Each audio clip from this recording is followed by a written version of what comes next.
Үйіңізде береке болсын десеңіз, өміріңізге береке болсын десеңіз, аламға рахмат үшін жөнөтілген пайғамбарға салават айтуды үйренгіле. Аллахумма салли аля Мухаммад ва аля али Мухаммад. Мен Египетте оқыдым. Египет қалқы өте жөнөкөй. 70-60% кембағал, фақир болып жашаған, мұқтаж болып жашаған. Бирок келіп тұрып, таксиске тоқтотасында сұрайсыз да. Ал-Азхар университетке қайдан барады десеңіз, салли аля наби, пайғамбарға бір салават айт дейді. Аллахумма салли аля Мухаммад десең, Мойытта азыр 34-ші маршрутқа отырсаң туз алып барады дейді.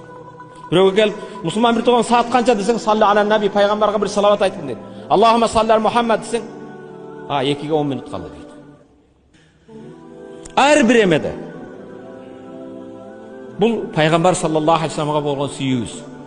Ва ма арсалнака илля рахматан лил аламин. Ey Muhammad, seni аламға рахмат үшін жөнөтілдік дейді.